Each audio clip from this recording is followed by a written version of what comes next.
kiranga butwa buli bwennyini obukambwe oli muttemu yennyini yakala tatya na misango oli kadagala kabya kakutula n'enjovu omugongo bwakukomba kakutuka nga tonatuusibwa na mulago. So tonight you're my killer potion, let me be your Juliet, I drink it without caution.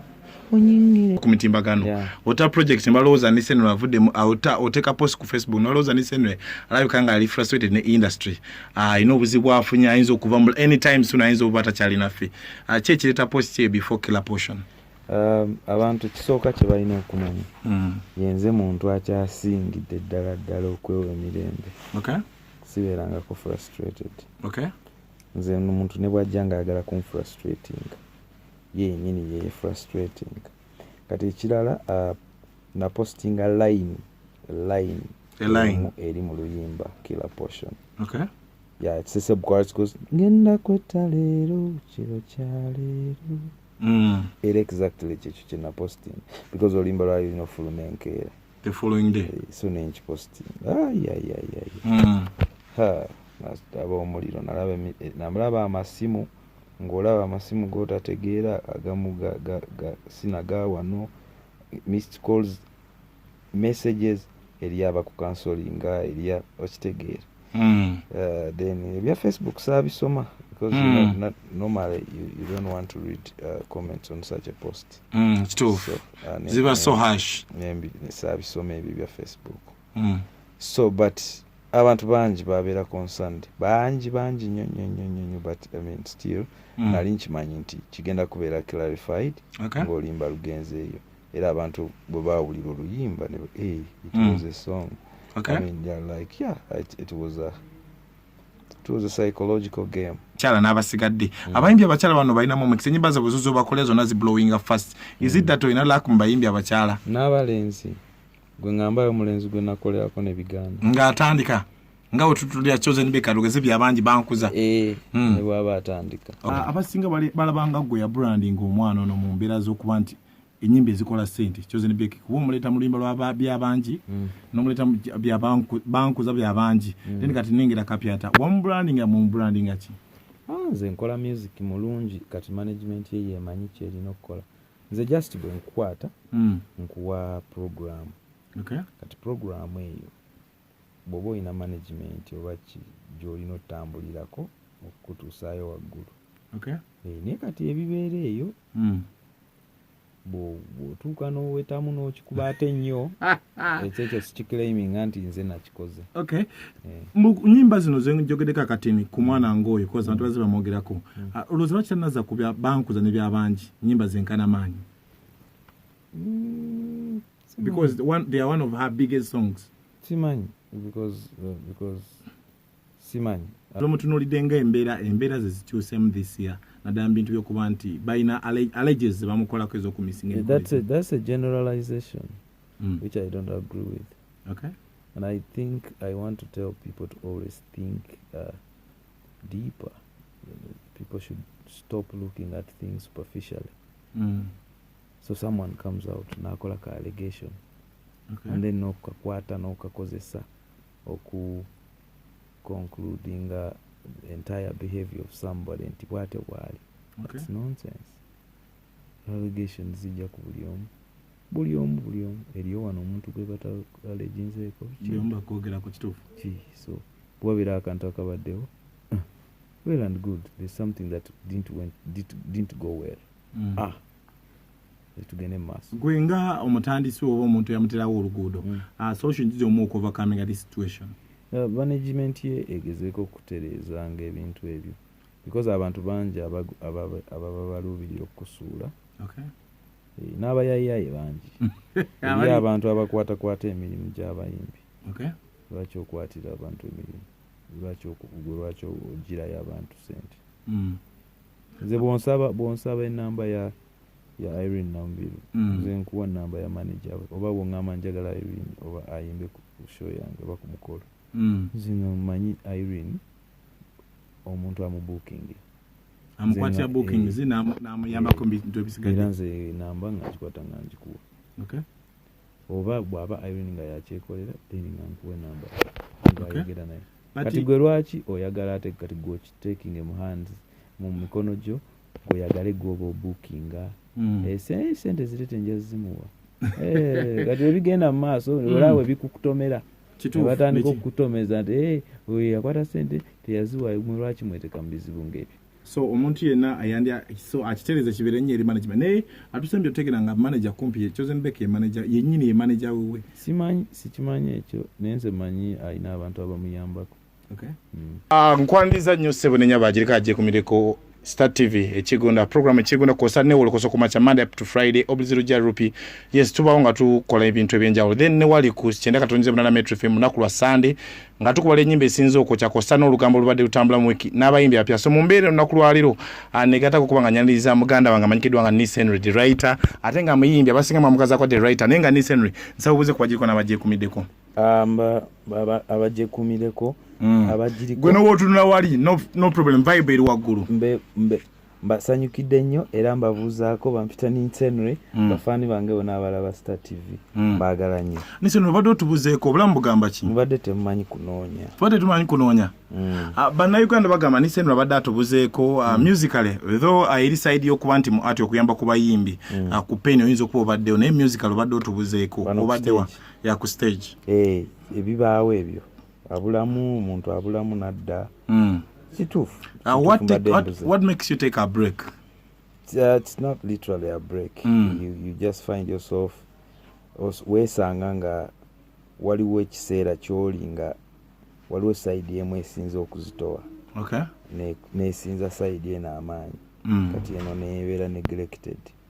So bw'omala n'okizza n'owewula n'obalansinga then n'okoma wenu. So on your return okomyewo ne projects ezenjawulo nasemba kuba nti ndaba yali ngenda gyali that is one of my last project okulaba nga tunatunula project empya gyolese ngenda gyali no omutaya single was still yali under ngota album yali ngenda gyali yali ku EP yali ku album kati nesoka nesejiteekayo yonna nesoka nfulumyako single kati awe nteekayo single ne kitankolera ngenda gyali neefa to me nga artist oluyimba ne lufa tukiyita kufa because kati awo nensoka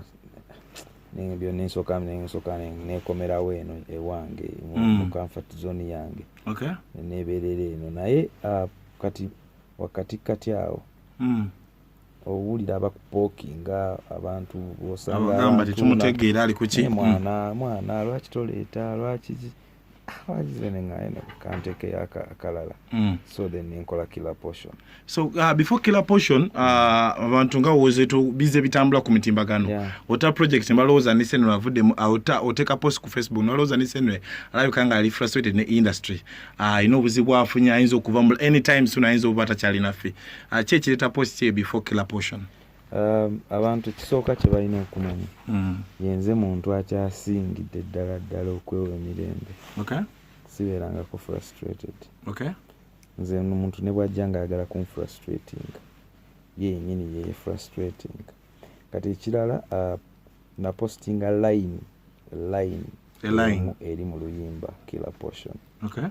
It's a sub-chorus goes ngenda kwetta leero kiro kya leero era exactly kyekyo kye naposting because oluyimba lwali lulina ofuluma enkeera the following day so nenkiposting aba omuliro nalaba amasimu ng'olaba amasimu g'otategeera agamu sinaga wano missed calls messages eri abakukansolinga eri okitegeera then ebya Facebook saabisoma because normally you don't want to read comments on such a post. It's true. Ziba so harsh. Saabisoma ebyo bya Facebook. So but abantu bangi babeera concerned bangi nnyo but I mean still nali nkimanyi nti kigenda kubeera clarified ng'oluyimba lugenzeeyo era abantu bwe baawulira oluyimba it was a song. I mean they're like it was a psychological game. I understand.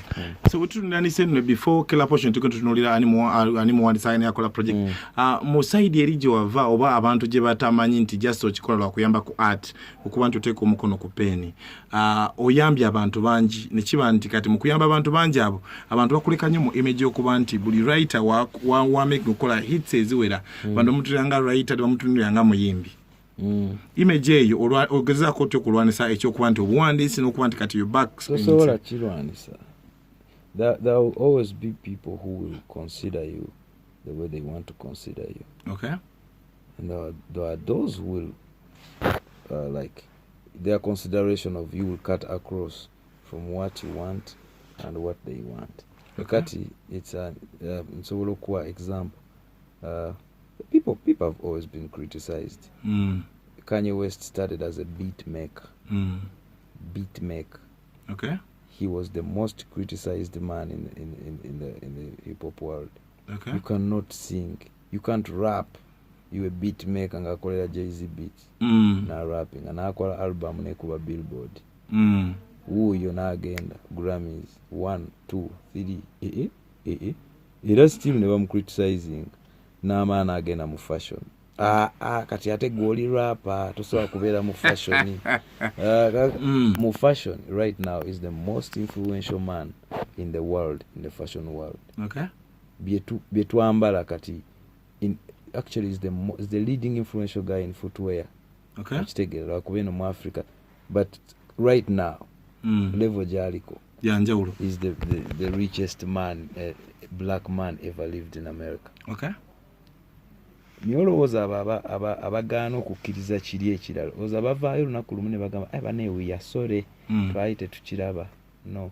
So always kakati n'omuntu abeerawo agamba nze ono mulabanga muyimbi nze byawandiika sibitegeera simulanga writer oba ono mulanga writer bw'ayimba simunyumira olowooza bw'amaliriza n'okuba heights zonna n'ozimalayo olowooza alivaayo n'agamba nti bane tusonyiwe saakukkiriza tasobola kuvaayo instead yekweka bisigala. So abo babeerawo always. So nisida tutunulire mu mbeera y'okuba nti oyamba ku bantu okutte ku bantu bangi nnyimba zo z'okola zina engeri gye ziblowingamu okusinga katugezeza oba okoze okintendinga okuwa omuntu oluyimba olw'amaanyi oba olabireyo mukama yalamula because some of the songs zotekako omukono esinga ziblowinga okusinga ate single zo bwenkola oluyimba nga ndukolera ggwe luba luyimba lwo.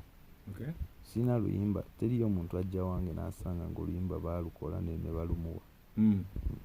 Okolera target audience nti mpagundi. So when you come then kati onteeka mu mbeera y'okuba nti nkulowooleza. Okay. Then nkulowooleza ekyo nenkiteeka mu melody nenkikukolera nga nkikolera ggwe. Okay. Kati nga ntunuulira first of all personality yo gwe ng'omuntu ne brand yo n'eddoboozi lyo vocal range na biki. Kati tewaliiwo oluyimba lwengamba nti ate oliga oluwa luba lw'amaanyi no luba lulwo. Kati nze bw'olaba oluyimba lwaninsenwe nga bwe tugambye ngenda gyali n'agaana okugenda waggulu ate olw'omulala ne lukola ki ekyo kiba ku ggwe management yo how capable you are. Kati nze obunafu bwange buli mu ku promoting a music promotion. Promotion. Okay. Nkola oluyimba naye bwe nziba wamu aba media neddira mu studio notateekamu muliro naye bali abaana bapika bateekamu omuliro ne bakola so Okay, so mu mbeera eno nga tukyengera nisono njagala tutunuulire mu kuteekamu peeni otaddemu obudde n'amaanyi abayimbi naddala ku bayimbi abatandika abakyala n'abasigadde abayimbi abakyala bano balinamu omukisa ennyimba zaabwe zo bakole zonna ziblowinga fast is it that olina lack mu bayimbi abakyala n'abalenzi gwe ngambayo omulenzi gwe nakolerako ne bigaana ng'atandika nga bwe tutulira Chosen Becky tugeze Byabangi Bankuza ne bw'aba atandika. Okay. Bayimbi kikatugeze ku balenzi nze naleeta Kawesa Daniel Kawesa. Yes. Of course ate kati yakomyewo because era twakomyewo yakoze akayimba kayita nyongeza. Okay. Yongeza kusipidi. Okay. So tewali sina kwenkwata ne kigaana nische nga tutulamu kati ntukomeo session yasembayo nga tulapinga up tugenda kwa tutunulia church making oluyimba ojjo manyo rede hit obalu mu mbeera ebalak manya mumwe awandisa bagamba nti amuwadde because amanyi tugenda kukola olina omwana lugano kola katulemu kati ntukomeo mukomawo anisa baddo nnyonnyola do you determine a hit song owandikira omuntu?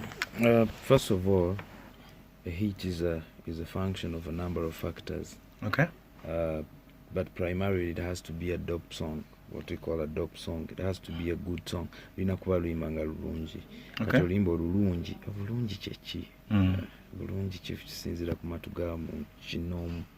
But waliwo ebintu by'osobola consideringa. Must have a very good lyrical arrangement.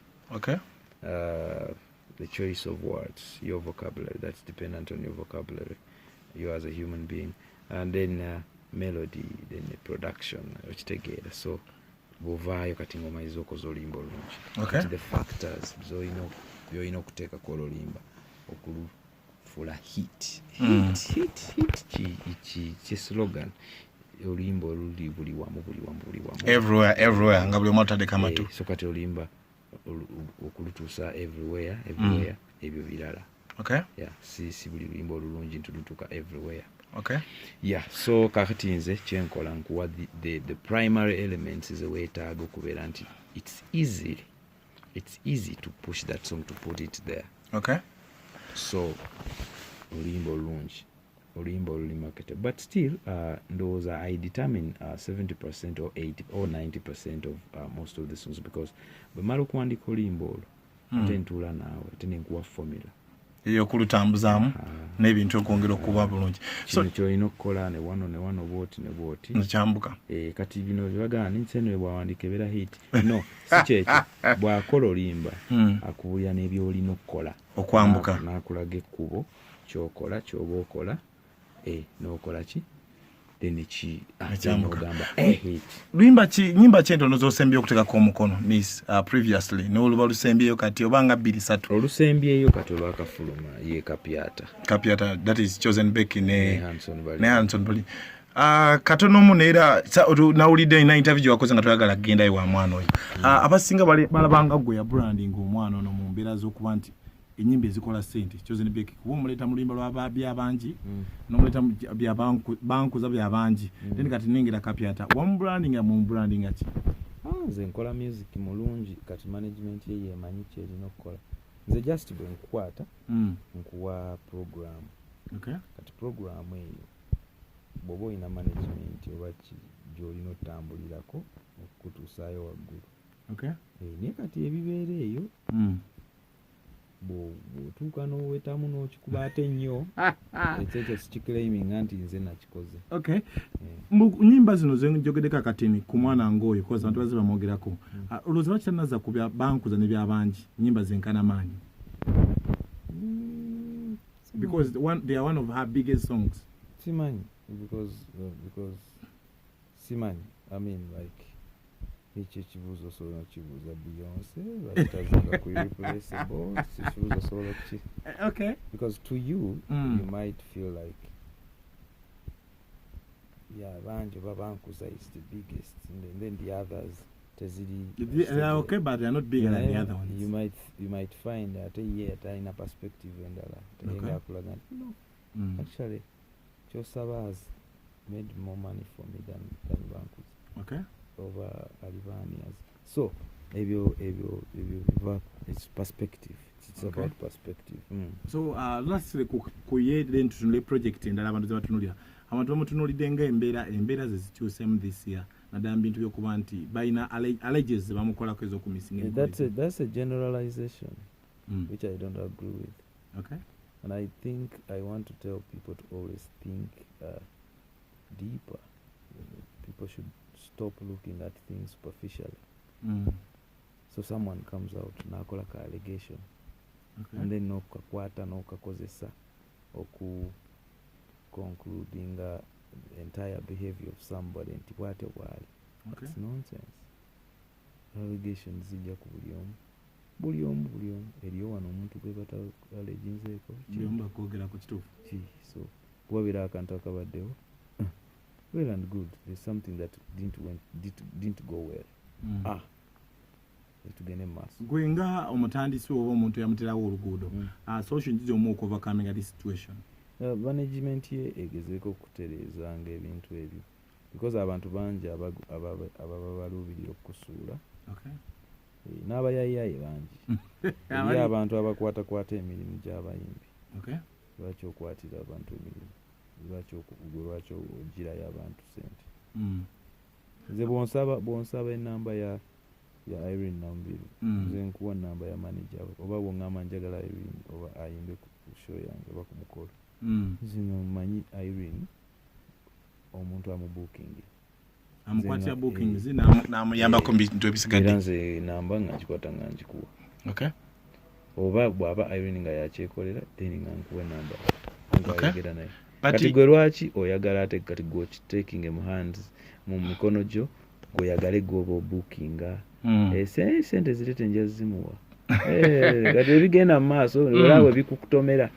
Batandika okukutomeza nti oyo yakwata sente teyaziwa lwaki mweteka mu bizibu ng'ebyo. So omuntu yenna ayandya so akitereze kibeere nnyo eri management naye atusembye otegera nga manager kumpi Chosen Becky manager yennyini ye manager wewe. Sikimanyi ekyo naye nze manyi alina abantu abamuyambako. Okay. Lastly nga tudduka twagala kutana okuba nti embeera etambula 2021 ahead of you management ya Inisenry eriwa. Why nze mbonye ne management. Abantu bava gye bavudde nga bali interested kukola naawe ogenda obatunuulira nga really tebalina kye bamanyi kukola. Okay. Bakumalira budde banoonya kulyamu busente. N'okisonyiwa. Nze saagala stress naye kakati nze ndowooza pretty soon ngenda kwanfailinga management yange. Okay. Very soon. Ebyange nga bwe mumanyi mbikwata mpola mpola. Pretty soon mujalaba omuntu mu establishing nti yono nti ono ye manager. Okay, nga tusiibula abakufuna in terms of oyamba ku bantu naddala bano waliwo abayimbi ng'agamba Nisenry yeematira balaga alina olugezigezi yeematira for okuwa nti oyamba ku art okumuwandikira oluyimba oba okukola naawe oluyimba kufuna atya. Kankyogere bwe nti always emirundi gyonna gy'owuliranga nga boogera ku muntu otakinganga gw'obuvunaanyizibwa gw'omwe experiencing gwe nga ggwe okitegeera. Knowledge ebyo nja kuba ngenze mu biwanvu naye bw'owuliranga ekintu ku muntu bw'ofangayo okulaba nga gw'omwetuukirako bw'olabe tebamugamba ekifaananyi kyekituufu. Okay. Okitegeera. I have a credibility of 10 years. Actually, I'm going to 12 years in the industry, being on top ladder of songwriting in Uganda. So, obeera otya nga maintaining a level eyo ng'ate bakwogerako eyo. Kitegeeza abayimbi baba bajja kuddukako okitegeera. Okay. But, I mean, I am trusted everywhere. So, omuntu yenna talina kutya. Okay. Olina kujja. Mukole. Facebook okozesa Nisenry. Facebook eri verified. Agenda ku Instagram or following, Twitter, subscribe to YouTube. Oyagala okunfuna genda ku Facebook ne ku Instagram na enamba y'essimu kwezirioko. Enamba eyo sinzembeera nayo. Ku channel ezo ku platforms ezo enamba kweri. Okay. Nesinze mbeera nayo. Manager oba assistant, personal assistant. Anyambako yakwata n'agitera. Abantu bampera kapira ka kila portion tudduke tuve wano. Kuba bayinza okugamba musajja atakapira tukavunga video tugipremier nga masa. Ondabikira nga butwa buli bwennyini obukambwe. Oli muttemu yennyini yakala tatya na misango. Oli kadagala kabya kakutula n'enjovu omugongo. Wakukomba kakutukanga tonatosibwa na mulago. So tonight I'm a killer potion. Let me be your Juliet. I drink it without caution. Okay, thank you so much. Abade Nisenry atwa akapera kakayimba kakabya killer portion exclusively wolokoso nenkola video channel ya FM bisange ko tumalo kubanga tutakayo interview no ku TV. Thank you so much. We sign out.